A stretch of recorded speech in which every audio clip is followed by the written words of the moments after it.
ते म्हणजे योग संशोधनाचा इतिहास. तर योग संशोधनाचा इतिहासामध्ये शास्त्राचा उगम कधी झाला आणि ते सगळीकडे सगळ्या जगभर कसं पसरलं याचा यामध्ये समावेश होतो. आता योगशास्त्राचा जो उगम आहे किंवा निर्मिती जी आहे ती भारतात झालेली आहे. आणि असं सांगितलं जातं की भगवान शंकरानंच योगाचं ज्ञान हे पहिल्यांदा माता पार्वतीला दिलं आणि माता पार्वतीनं ते ज्ञान सप्तर्षींना दिलं आणि त्या सप्तऋषींनी मग त्यांच्या शिष्यांना, मग त्यांच्या शिष्यांनी त्यांच्या शिष्यांना असं ते पिढ्यानपिढ्या गुरु शिष्य परंपरेनं सगळीकडे ते योगशास्त्राचा प्रसार आणि प्रचार झाला. आता सामान्य माणसाचं जीवन हे सुखी आणि समृद्ध होण्यासाठी महर्षी पतंजलींनी योगाचं महत्व हे सगळ्या जगाला पटवून दिलेलं आहे. जेव्हा शंकरानं माता पार्वतीला योगशास्त्र शिकवलं आणि मग माता पार्वतीनं ते सप्तर्षींना शिकवलं, 7 ऋषींना शिकवलं. तर त्यावेळी त्या सप्तऋषींनी त्यांच्या शिष्यांना, त्यांच्या शिष्यांनी त्यांच्या शिष्यांना असं शिकवलं. परंतु त्या सगळ्यांनी वेगवेगळ्या ग्रंथांमध्ये त्या योगशास्त्राबद्दल माहितीही लिहून ठेवली होती. मग ते सूक्त किंवा मध्ये सूक्त, त्याच्यानंतर उपनिषद या सगळ्या ग्रंथसंपदेमध्ये श्लोक आणि सूत्रांद्वारे ते सगळं योगशास्त्राबद्दलचं ज्ञान हे लिहून ठेवलेलं होतं. मग पतंजलीनी काय केलं, तर या सगळ्या ग्रंथांचा अभ्यास केला, सगळ्या वेदांचा, उपनिषदांचा अभ्यास केला आणि जिथं-जिथं योगशास्त्राचं ज्ञान त्यांना त्यामध्ये सापडलं, ते सगळं योगशास्त्राबद्दलचं ज्ञान त्यांनी एकत्र केलं आणि एका सूत्रबद्ध पद्धतीनं त्यांनी ते लिहून ठेवलं आणि जो ग्रंथ तयार झाला, जी सूत्र तयार झाली, ते म्हणजेच पातंजल योगसूत्र, जे आपण आता शिकतो पतंजलीनी. म्हणजे पतंजलीनी नव्यानं काही ज्ञान निर्माण केलेलं नाहीये. तर इतर ऋषींनी वेगवेगळ्या उपनिषदांमध्ये, वेदामध्ये, ग्रंथामध्ये जे ज्ञान लिहून ठेवलं, ते सगळं एकत्र केलं.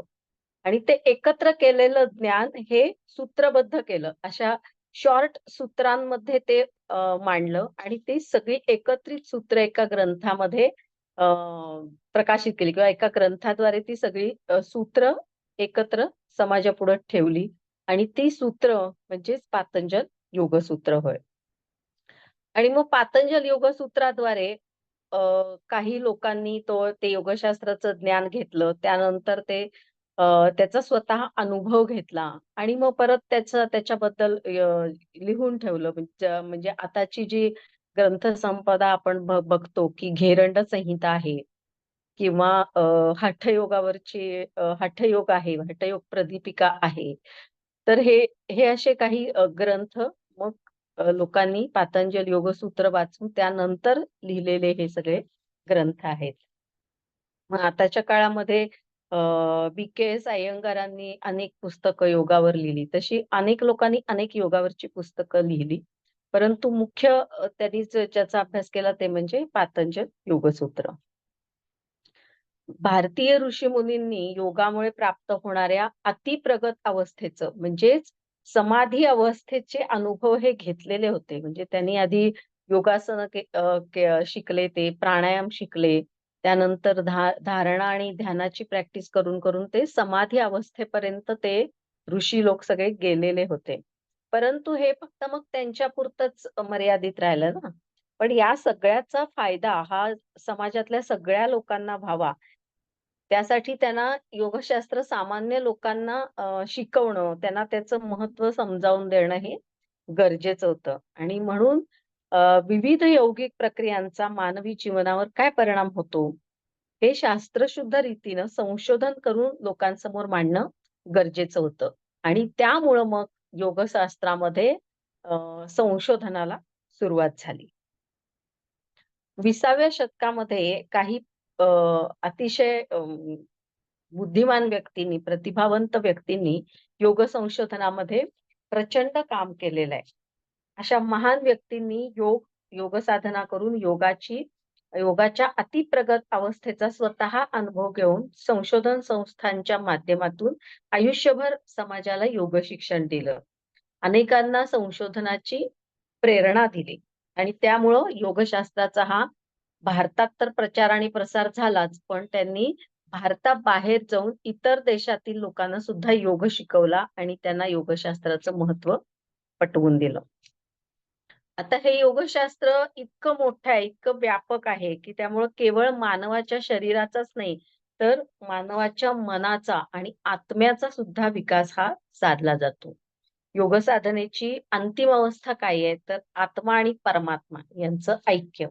म्हणजे ज्याला आपण समाधी अवस्था असं म्हणतो. आत्मा आणि परमात्मा म्हणजे शरीराकडून मनाकडे जाणं आणि मनाकडून आत्म्याकडे जाणं आणि आत्म्याकडून परमात्म्याकडे जाणं, असा हा योगाचा किंवा योग साधनेचा प्रवास असतो. आणि साधनेची जी अंतिम अवस्था आहे, ती अंतिम अवस्था म्हणजे आत्मा आणि परमात्मा यांचं ऐक्य साधणं. आणि या प्रवासामध्ये सगळे शारीरिक आजार किंवा शारीरिक विकार जे आहेत ते बरे होऊ शकतात. तसंच मनाचे जे विकार आहेत ते सुद्धा बरे होऊ शकतात आणि त्यामुळे मनाची एकाग्रता साधली जाते. आणि याच दिशेनं अ, गेल्या 20व्या शतकामध्ये भारतात योग संशोधनाला सुरुवात झाली. आता भारतात योग संशोधनाचं पहिलं केंद्र कुठे सुरू झालं, तर पहिलं योग संशोधन केंद्र जे आहे ते महाराष्ट्रातल्या लोणावळ्या इथं 1924 साली स्वामी कुवलयानंद यांनी स्थापन केलं. म्हणजे आपल्याला खरं तर ही खूप अभिमानास्पद गोष्ट आहे, की आपल्या महाराष्ट्रामध्ये लोणावळ्याला जगातलं पहिलं योग संशोधन केंद्र हे स्थापन केलं गेलं.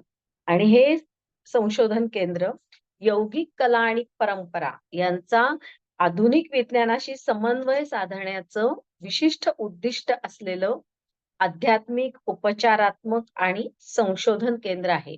म्हणजे यौगिक प्रक्रियांचा आधुनिक विज्ञानाद्वारे किंवा वैज्ञानिक दृष्टिकोनातून त्याच्यावर संशोधन केलं जातं आणि त्याच्यातून मग आध्यात्मिक, उपचारात्मक आणि प्रतिबंधात्मक असं सुद्धा संशोधन यामध्ये केलं जातं.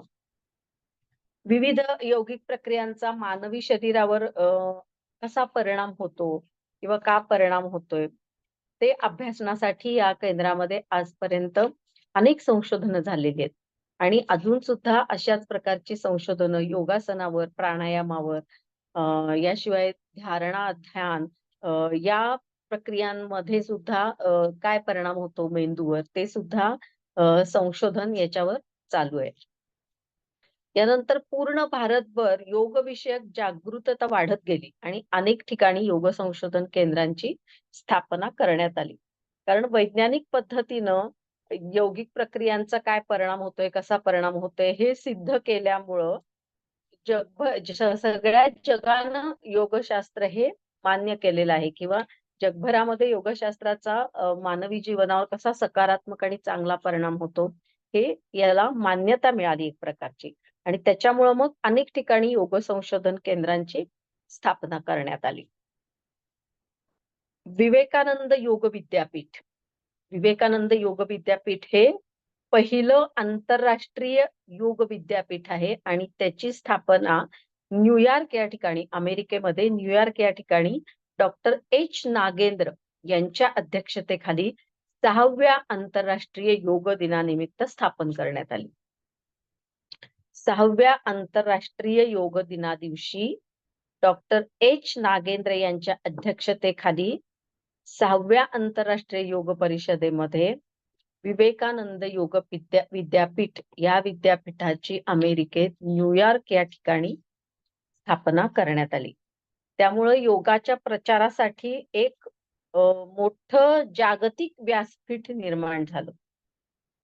आपल्या देशामध्ये तर योग संशोधन केंद्र स्थापन झालीच, पण आंतरराष्ट्रीय स्तरावर अमेरिकेत सुद्धा आंतरराष्ट्रीय योग विद्यापीठ सुरू झाल्यामुळं जागतिक स्तरावर योगशास्त्र आलं आणि जागतिक स्तरावर योगाला एक उत्तम असं व्यासपीठ मिळालं.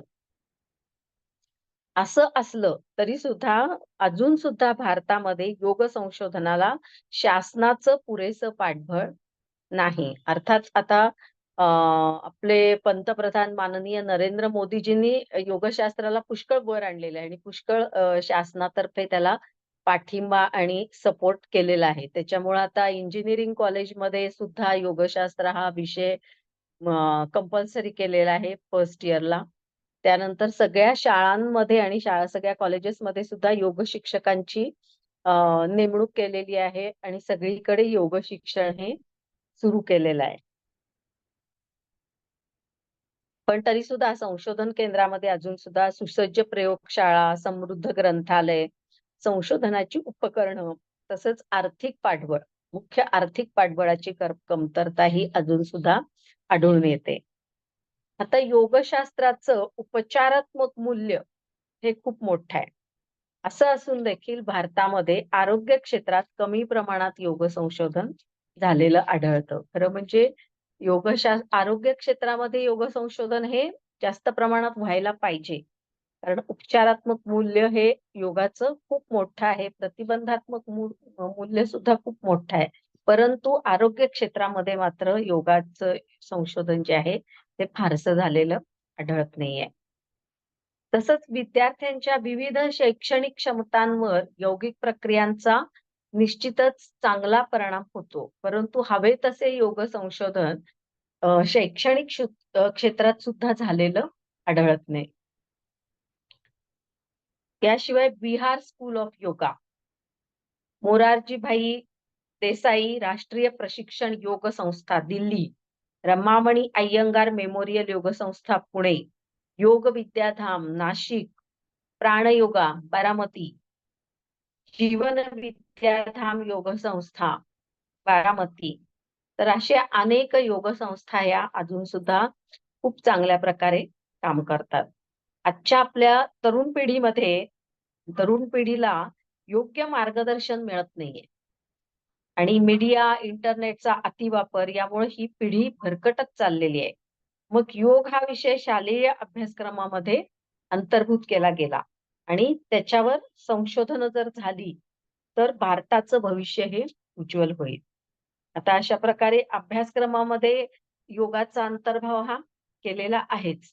परंतु संशोधनावर अजून थोडा भर देणं हे आवश्यक आहे. तर अशा प्रकारे हा योग संशोधनाचा इतिहास आहे.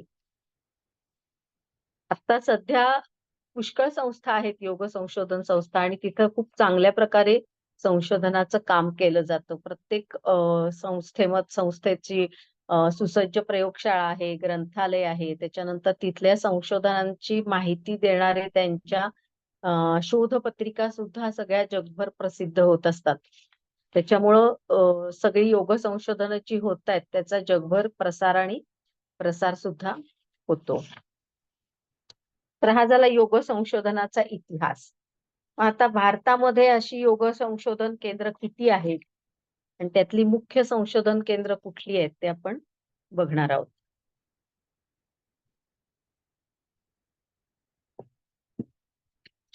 पहिलं आपण बघू आपल्याच राज्यातलं महाराष्ट्रातलं लोणावळा इथलं कैवल्यधाम योग संशोधन संस्था.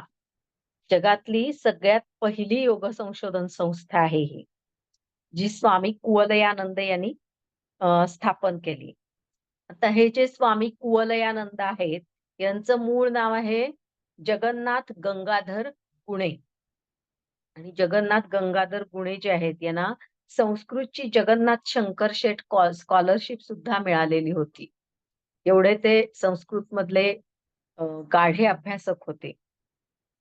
त्यानंतर ते काय केलं त्यांनी ते बडोद्याला गेले आणि बडोदा इथं स्वामी माधवदास महाराज यांच्याकडून त्यांनी दीक्षा घेतली आणि पोथ्या पुराणांमधला योग हा वैज्ञानिक संशोधन करून त्यांनी बाहेर काढला आणि संपूर्ण जगाला योग संशोधनाची नव्यानं ओळख करून दिली. म्हणजे पूर्वी या सगळ्या ग्रंथ संपदेमधला योग जो आहे तो केवळ फक्त आध्यात्मिक लोक किंवा आध्यात्मिक साधना करणारे लोकच फक्त त्याबद्दलचं वाचन करत होते आणि त्याबद्दल शिकत होते.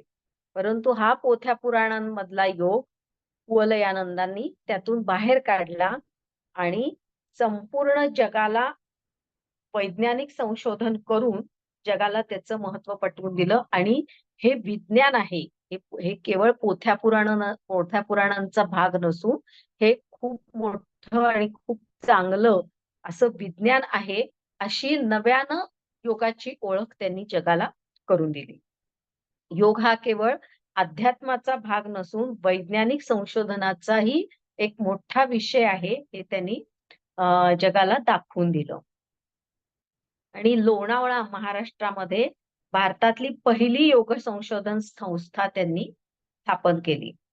आता स्वामी कुवलयानंदांनी अनेक यौगिक प्रक्रियांचा म्हणजे स्वतः प्रयोग करून, साधना करून स्वतः अनुभव घेतला आणि त्याचा शास्त्रीय दृष्टिकोनातून अभ्यास करण्यासाठी एका छोट्याशा झोपडीत त्यांनी योग संशोधन संस्था पहिल्यांदा सुरुवात केली. आणि मग येथूनच योगाकडे वैज्ञानिक दृष्टिकोनातून पाहण्याला सुरुवात झाली. तर अशा या योग संशोधन केंद्राची, पहिल्या योग संशोधन केंद्राची स्थापना 1924 साली झाली आणि त्यांनी त्या योग केंद्राला कैवल्यधाम असं नाव दिलं. कैवल्यधाम योग संशोधन संस्था. आता या संस्थेचं ब्रीदवाक्य काय आहे?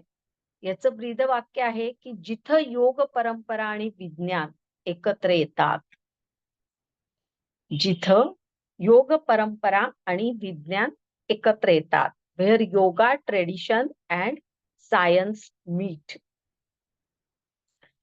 तर या संस्थेचं एक मासिक सुद्धा प्रसिद्ध करण्यात किंवा प्रकाशित करण्यात येतं.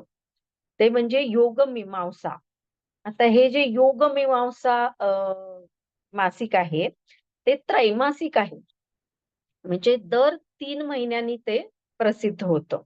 आणि हे जे मासिक आहे, त्रैमासिक आहे योग मीमांसा, हे संपूर्णपणे योग संशोधनाला वाहिलेलं मासिक आहे. या शोधपत्रिकेमध्ये 1924 पासून सातत्यानं योग संशोधन प्रसिद्ध होत आहेत. जी काही योग संशोधनं केली गेलेली आहेत किंवा योग संशोधन जी चालू आहेत त्याबद्दलची पूर्ण माहिती योग मीमांसामध्ये दर 3 महिन्यांनी ते प्रसिद्ध करत असतात. आता या संस्थेचे महत्वाचे विभाग काय आहेत? तर लोणावळा महाराष्ट्र इथं कैवल्यधाम ही संस्था एकूण 28 एकर क्षेत्रामध्ये दिमाखात उभी आहे. आणि या संस्थेतर्फे एक योग महाविद्यालय सुद्धा चालवलं जातं. इथं पदव्युत्तर तसंच PhD पर्यंत योग शिक्षण घेण्याची सोय आहे. विविध योगिक प्रक्रियांद्वारे शास्त्रीय योग संशोधन करण्यासाठी सुसज्ज अशी प्रयोगशाळा तिथं आहे. त्या प्रयोगशाळामध्ये सगळ्या प्रकारच्या टेस्ट करण्याची उपकरणं ही उपलब्ध आहेत. म्हणजे तिथं ECG मशीन आहे, EEG मशीन आहे, ब्लड प्रेशरचं मशीन आहे, सर्व प्रकारच्या ब्लड टेस्ट तिथं होतात. आणि अशी अनेक प्रकारची आधुनिक वैज्ञानिक उपकरणं तिथं आहेत की ज्याचा वापर करून आपण योगावर संशोधन करू शकतो. तसंच तिथे एक समृद्ध ग्रंथालय आहे आणि त्यामध्ये हजारो योगाचे ग्रंथ तिथे उपलब्ध केलेले आहेत. आणि योग संशोधन करणारे जे योगी आहेत किंवा संशोधन करणारे जे विद्यार्थी आहेत ते अभ्यासासाठी त्या ग्रंथांचा उपयोग करू शकतात. अनेक संस्थेतल्या अनेक योगतज्ञांनी लिहिलेली पुस्तकं आणि शोध प्रबंध सुद्धा इथं उपलब्ध आहेत. याशिवाय दर 3 वर्षांनी संस्थेद्वारे आंतरराष्ट्रीय योग परिषदेचं आयोजन केलं जातं. यामध्ये देश विदेशातील अनेक योगतज्ञ सहभागी होतात. हजारो योग साधक त्याचा लाभ सुद्धा घेतात. या संस्थेचं उद्दिष्ट काय आहे? तर समाजाला पारंपरिक योगाचं शास्त्रशुद्ध शिक्षण देणं. समाजाला पारंपरिक योगाचं शास्त्रशुद्ध शिक्षण देणं हा पहिला त्यांचा हेतू आहे. दुसरं जे उद्दिष्ट आहे ते आधुनिक विज्ञानाच्या माध्यमातून शास्त्रीय संशोधन करणं. त्यानंतर तिसरा उद्देश म्हणजे देशात आणि परदेशात अनेक योग केंद्र आणि अनेक योग संशोधन केंद्रांची स्थापना करणं आणि ती संशोधन केंद्र चालवण्यासाठी शुद्ध प्रशिक्षित शिक्षक आणि संशोधक तयार करणं. असे या संस्थेचे उद्देश आहेत. नंतर इथं महत्वाची योग संशोधनं कोणती झालेली आहेत? तर कपालभाती या यौगिक प्रक्रियेच्या नित्य सरावाचा फुफ्फुसाच्या क्षमतेवर होणारा परिणाम अभ्यासला जातो आणि फुफ्फुसांची क्षमता त्यामुळं कशी वाढते यावर इथं संशोधन झालेलं आहे. त्यानंतर दुसरं एक महत्वाचं संशोधन झालंय त्यामुळं ते म्हणजे सूर्यनमस्काराच्या गतिमान सरावाचा रक्तातल्या ग्लुकोजच्या पातळीवर चांगला परिणाम होतो. म्हणजे सूर्यनमस्काराच्या गतिमान अभ्यासामुळं काय होतं, तर रक्तातली साखर, ब्लड शुगर ही कमी होते. हे सुद्धा इथं सिद्ध झालेलं आहे. तर अशा प्रकारची अनेक संशोधनं इथं सतत चालू असतात. अशा प्रकारे योग हा व्यक्तीच्या भौतिक आणि आध्यात्मिक उन्नतीसाठी तसेच अ, वेगवेगळे रोग बरे करण्यासाठी अतिशय परिणामकारक असं शास्त्र आहे.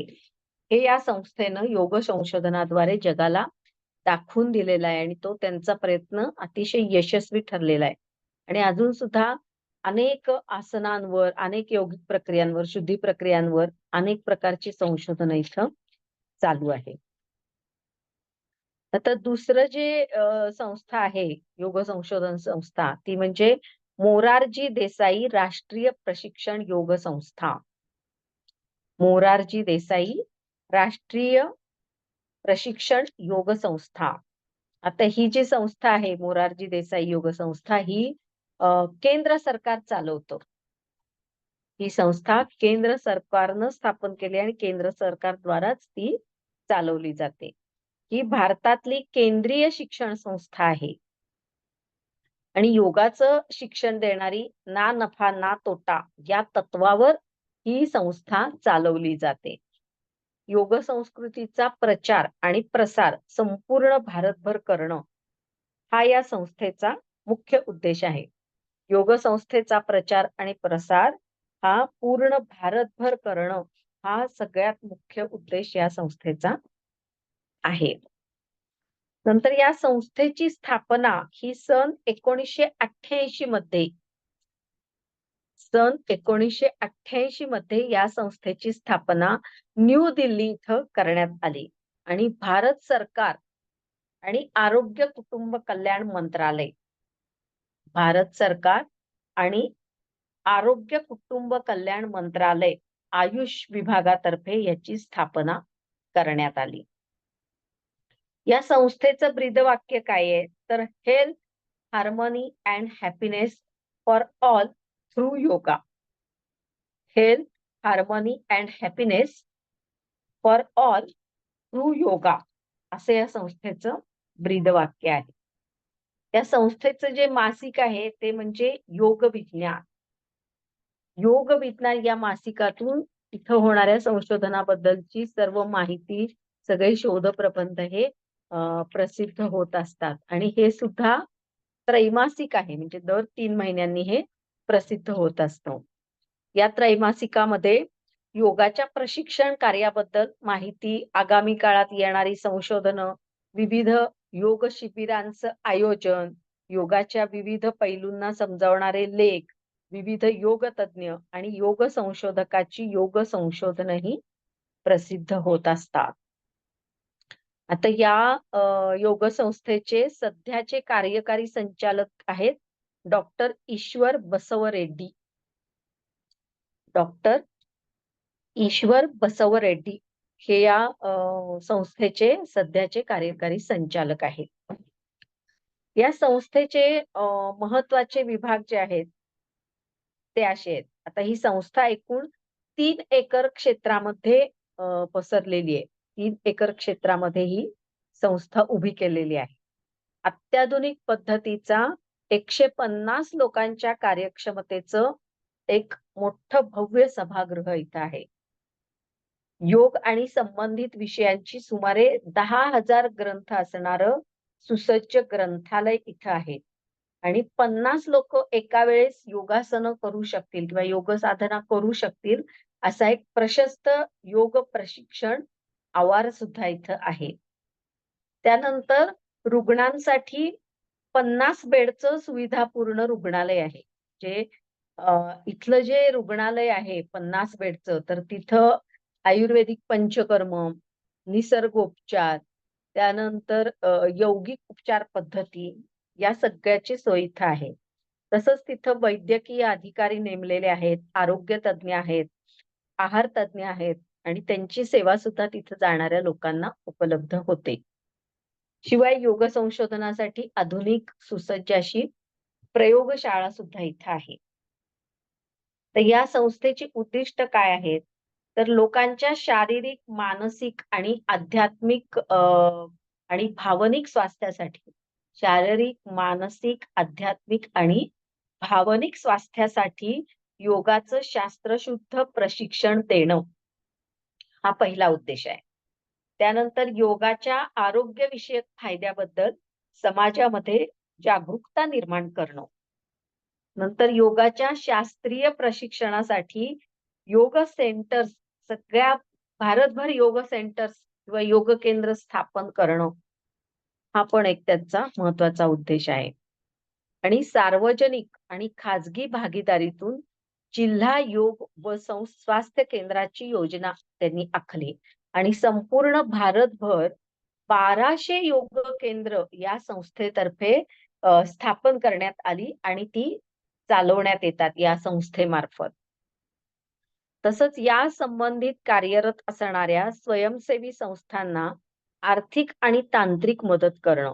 म्हणजे योगाशी संबंधित ज्या काही संस्था आहेत किंवा जी काही योग केंद्र आहेत, स्वयंसेवी संस्थांमार्फत चालवली जाणारी, तर त्या सेवी संस्थांना सुद्धा आर्थिक आणि तांत्रिक मदत या केंद्राद्वारे दिली जाते.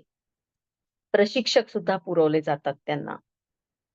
आता योग संशोधनं कोणती होतात? तर योगाचं मूलभूत विज्ञान तसंच त्याचा रोगाचं निवारण करण्यासाठी म्हणून उपचारात्मक उपयोग कसा होतो, यावर अनेक संशोधनं सातत्यानं या ठिकाणी झालेली आहेत आणि अजून सुद्धा चालू आहेत.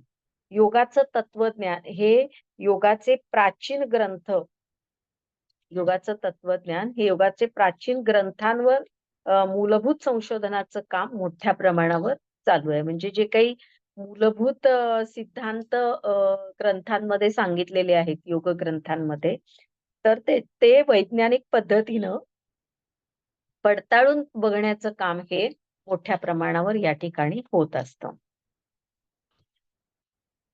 नंतर आणखी एक महत्वाची संस्था आहे ती म्हणजे रमामणी अय्यंगार मेमोरियल योग संस्था पुणे. तर रमामणी अय्यंगार हे अगदी अलीकडच्या काळातले योग साधक आहेत.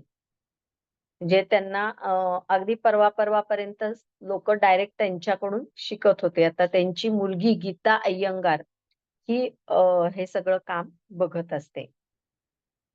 जगभरातल्या अय्यंगार योग संस्थांचं मूळ केंद्र रमामणी अय्यंगार मेमोरियल योग संस्था पुणे हे आहे.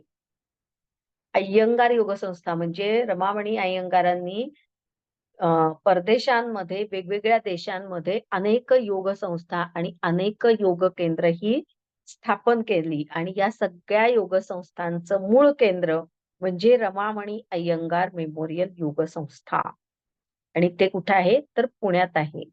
म्हणजे लोणावळ्याची एक योग संशोधन केंद्र आहे आणि दुसरं म्हणजे रमामणी अय्यंगार मेमोरियल योग संस्था. या दोन मोठ्या योग संस्था आपल्या महाराष्ट्रामध्ये आहेत. आता हे रमामणी कोण? तर पतीला योगाच्या कार्यामध्ये मोलाची साथ त्यांची पत्नी रमामणी यांनी दिली आणि म्हणूनच पत्नीच्या नावावरून रमामणी या नावावरून ही संस्था स्थापन करण्यात आली. आता या संस्थेची स्थापना स्वामी BKS अय्यंगार यांनी 19 जानेवारी 1975 साली पुणे इथं केली. आणि या संस्थेचं ब्रीदवाक्य आहे योगा फॉर ऑल. योग सर्वांसाठी. योग हा सर्वांसाठी आहे. जेवढे जेवढे मनुष्य प्राणी आहेत त्या सगळ्यांसाठी योग आहे. योगाला कुठलंही देश, कुठलंही राज्य किंवा कुठलाही धर्म, जात याचा वावडं नाहीये किंवा त्याला कुठलाही देश, जात, धर्म निषिद्ध नाहीये. तर योग हा सर्वांसाठी आहे. म्हणून योग सर्वांसाठी असं यांचं ब्रीदवाक्य आहे. आता संस्थेचं जे मासिक आहे किंवा जी शोध पत्रिका आहे, ते त्रैमासिक आहे. दर 3 महिन्यांनी ते प्रकाशित केलं जातं आणि त्याचं नाव आहे योग रहस्य. योग रहस्य या शोधपत्रिकेमध्ये बी.के.एस. अय्यंगार यांचे मूळ लेख प्रसिद्ध झालेले आहेत. तसंच विविध योग तज्ञांचे संस्थेमध्ये चालणारी योग संशोधन सुद्धा वेळोवेळी यामध्ये प्रसिद्ध होत असतात. ही जी शोधपत्रिका आहे, ती हिंदी आणि इंग्रजी भाषेमध्ये छापली जाते. हिंदी आणि इंग्रजी अशा दोन्ही भाषांमध्ये ही शोधपत्रिका छापली जाते. मराठीत सुद्धा छापली जाते. हिंदी जी प्रत असते ती सगळ्या भारतभर प्रसिद्ध केली जाते आणि जी इंग्लिश त्याची प्रत असते या शोधपत्रिकेची, ती सगळ्या जगभर त्याचं वितरण होत असतं आणि सगळ्या जगभरातल्या संस्थांमधली लोकं ते वाचत असतात. आणि त्याचं पूर्ण जगभर वितरण होत असतं. याशिवाय या संस्थेचा स्वतःचा प्रकाशन विभाग आहे. संस्थेच्या प्रकाशन विभागामध्ये स्वामी अय्यंगारांची अनेक पुस्तकं आहेत. अनेक योग ग्रंथ हे त्यांचे 14 भाषांमध्ये प्रकाशित झालेले आहेत. म्हणजे केवळ मराठी किंवा हिंदीतच त्यांचे योग ग्रंथ नाही आहेत, तर त्यांचे योग ग्रंथ एकूण 14 भाषांमध्ये प्रकाशित झालेले आहेत. त्यामुळं ते सगळ्या जगभर वाचले जातात. योग सर्वांसाठी, योग एक कल्पतरू, light on yoga, light on pranayama अशी अनेक पुस्तकं, अनेक ग्रंथ बी.के.एस. अय्यंगार यांनी लिहिलेले आहेत आणि ती सगळ्या जगभरात हे ग्रंथ प्रसिद्ध आहेत आणि ते नुसते प्रसिद्ध नाही आहेत, तर ते लोकप्रिय सुद्धा झालेले आहेत. तर या संस्थेमध्ये कोणते विभाग आहेत? तर या संस्थेनं जागतिक स्तरावर अनेक अय्यंगार योग केंद्रही स्थापन केलेली आहेत. म्हणजे जवळपास 15 ते 20 देशांमध्ये किंवा कदाचित त्याच्यापेक्षा जास्तच देशांमध्ये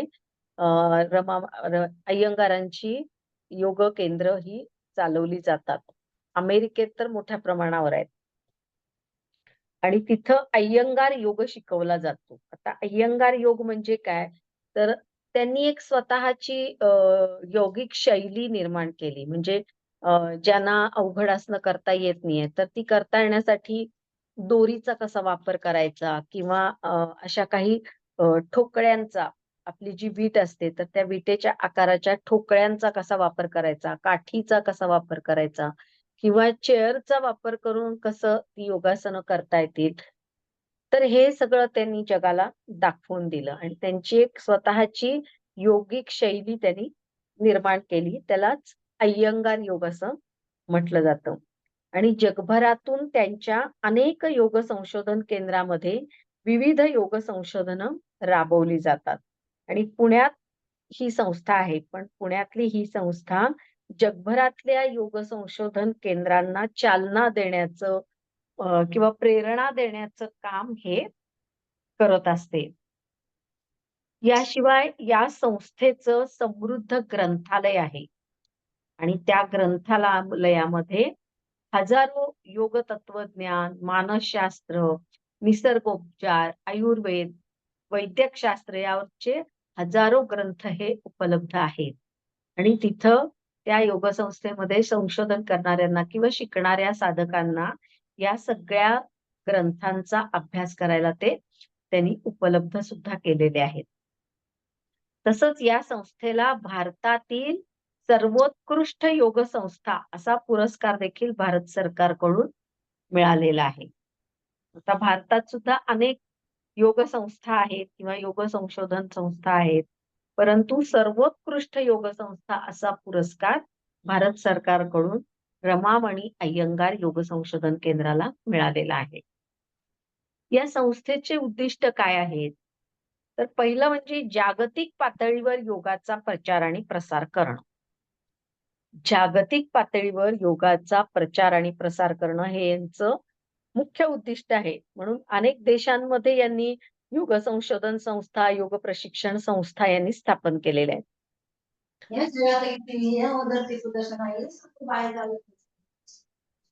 हॅलो, काही शंका आहे का?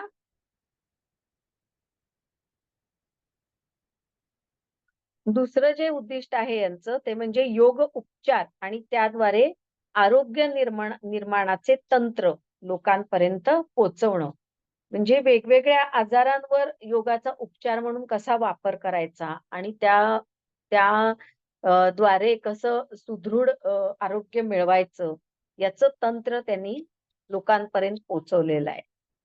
नंतर तिसरा जो मुख्य उद्देश आहे तो म्हणजे योग संशोधन करून ते संशोधन देशभर प्रसिद्ध करणं किंवा जगभर ते प्रसिद्ध करणं आणि त्यातून योगाची प्रेरणा, योग शिक्षणाची प्रेरणा लोकांना देणं हे यांचं उद्दिष्ट आहे. आत्तापर्यंत त्यांनी 14,000 योग शिक्षक तयार केलेले आहेत. अय्यंगार संस्थेनं आत्तापर्यंत 14,000 योग शिक्षक तयार केले आणि जगभरात त्याचा प्रचार केला. प्रत्येक योग संशोधन केंद्राची एक वेबसाईट असते. तशी या संस्थेची सुद्धा एक वेबसाईट आहे आणि तिथं आपल्याला त्या योग संशोधन केंद्राची माहिती, तिथं होत असलेल्या संशोधनांची माहिती, तिथं प्रसिद्ध झालेले किंवा तिथं निर्माण झालेले जे शोध प्रबंध आहेत, ते शोध प्रबंध शिवाय त्या संस्थेचं जे त्रैमासिक आहे योग रहस्य, तर ते त्रैमासिक सुद्धा आपल्याला तिथं त्या वेबसाईटवर वाचायला मिळू शकतं. तर योग संशोधनं कोणती झाली? तर योग सर्वांसाठी या ध्येयाला डोळ्यासमोर ठेवून अय्यंगार स्वामींनी आयुष्यभर योग क्षेत्रामध्ये प्रचंड कार्य केलेलं आहे. आणि त्यांना फादर ऑफ मॉडर्न योगा असं देखील म्हटलं जातं.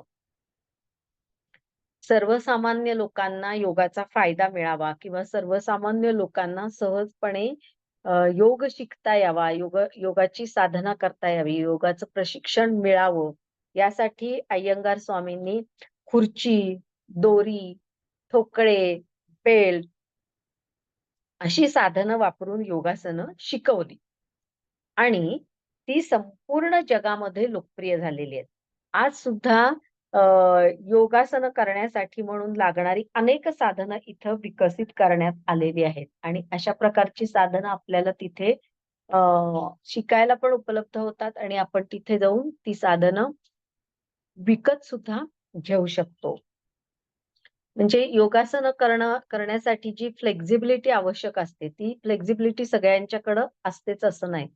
तर मग ती फ्लेक्सिबिलिटी कशी वाढवायची? ती फ्लेक्सिबिलिटी वाढवण्यासाठी म्हणून या खुर्ची, दोरी, बेल्ट किंवा ठोकळे याचा वापर करून फ्लेक्सिबिलिटी वाढवायला त्यांनी शिकवली. मग ते कसा त्यांचा वापर करायचा याचं प्रशिक्षण ते देत असतात. आणि आसनांच्या साखळीचा एक नवीन दृष्टिकोन अय्यंगार यांनी जगासमोर मांडला आणि त्यांच्या केंद्रामध्ये याच पद्धतीनं योग हा शिकवला जातो. म्हणजे विन्यासा फ्लो या नावानं काही ज्या योगाच्या साखळ्या प्रसिद्ध आहेत. आता सूर्यनमस्कार जे आहेत, सूर्यनमस्कार हे सुद्धा एक 8 योगासनांची एक साखळीच आहे. सूर्यनमस्कार जसं 8 प्रकारच्या योगासनांची एक साखळी आहे, तसं इतर अनेक योगासनं वापरून अशा अनेक योगाच्या साखळ्या सुद्धा त्यांनी तयार केल्या आणि त्या शिकवल्या. त्यांच्या शिष्यांना शिकवल्या त्यांनी. त्यानंतर पुढचं जे योग संशोधन संस्था आहे ती म्हणजे Bihar school of yoga. Bihar school of yoga अर्थातच हे बिहारमध्ये आहे. आणि ही खूप जुनी संस्था आहे. आणि ही कुठे आहे? तर बिहारमध्ये मुंगेर या शहरामध्ये मुंगेर या ठिकाणी 1964 साली ही संस्था स्थापन करण्यात आली. आता ह्या संस्थेचे संस्थापक आहेत सत्यानंद सरस्वती. स्वामी सत्यानंद सरस्वती यांनी मुंगेर इथं 1964 साली बिहार स्कूल ऑफ योगाची स्थापना केली. तर हे जे सत्यानंद सरस्वती आहेत, त्यांनी गुरु स्वामी शिवानंद यांच्याकडून 1943 साली ऋषिकेश इथं संन्यास दीक्षा घेतली.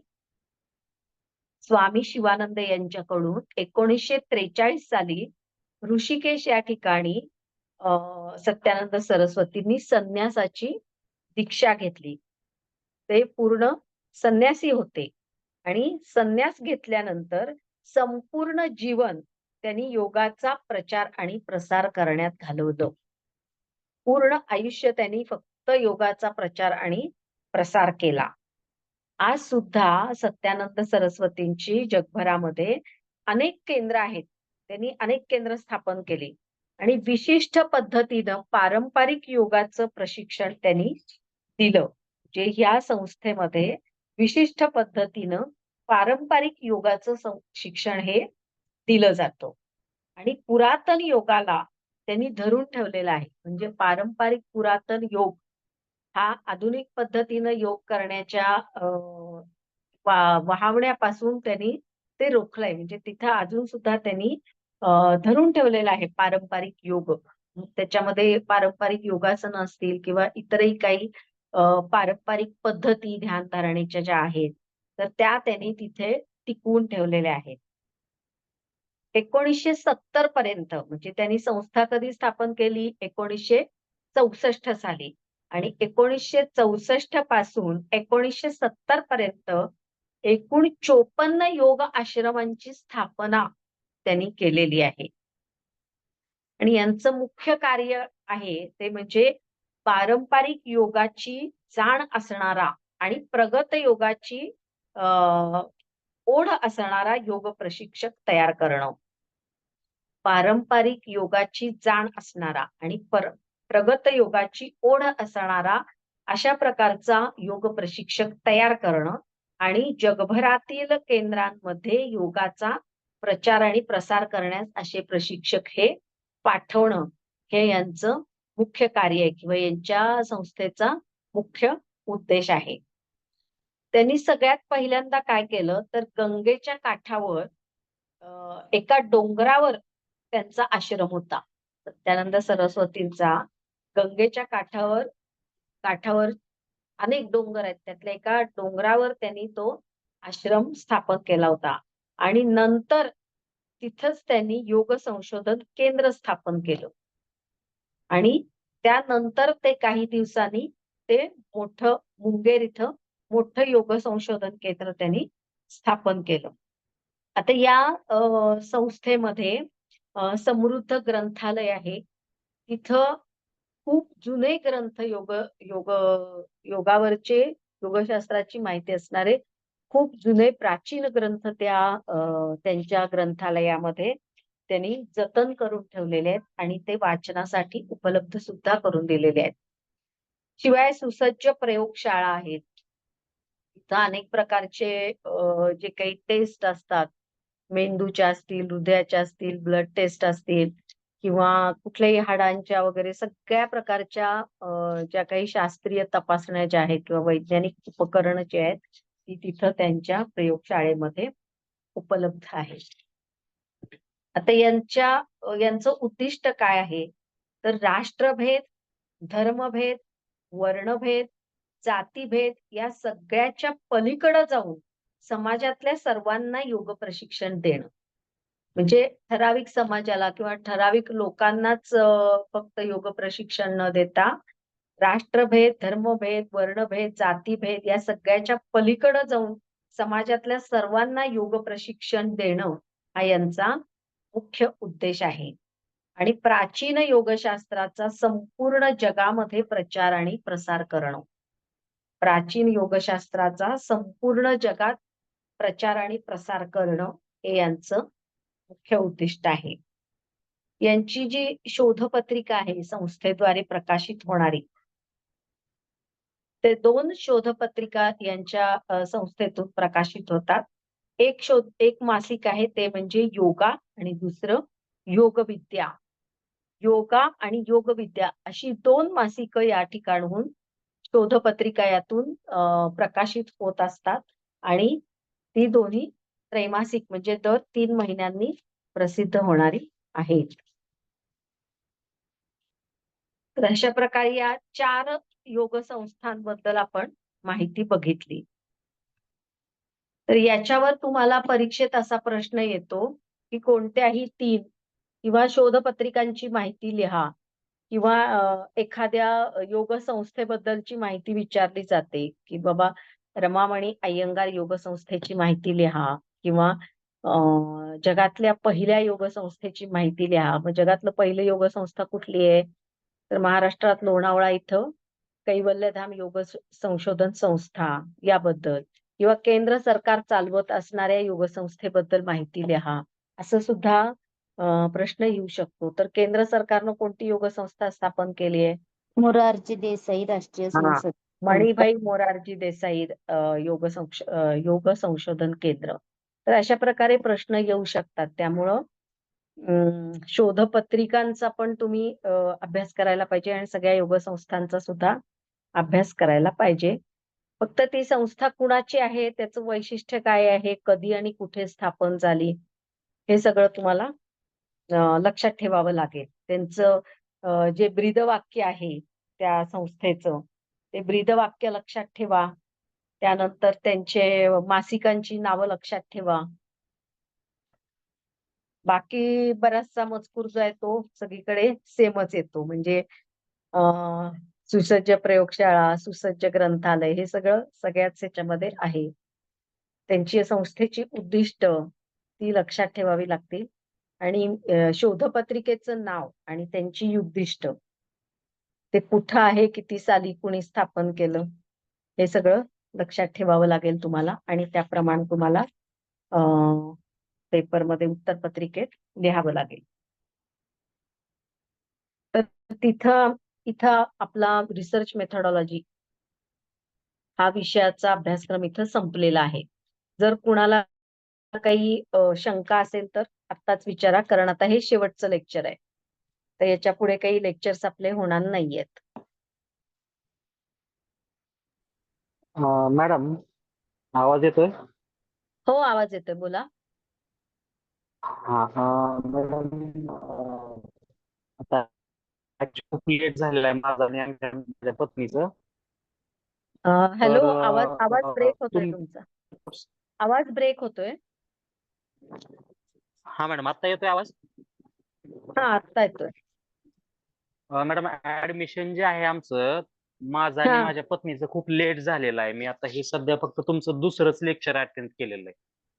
अरे बापरे, बरीच लेक्चर झालेली आहेत. मग एक काम करू शकता, माझी रेकॉर्डेड लेक्चर्स असतील सरांकडे, त्यांच्याकडून तुम्ही रेकॉर्डेड हा लेक्चर्स हा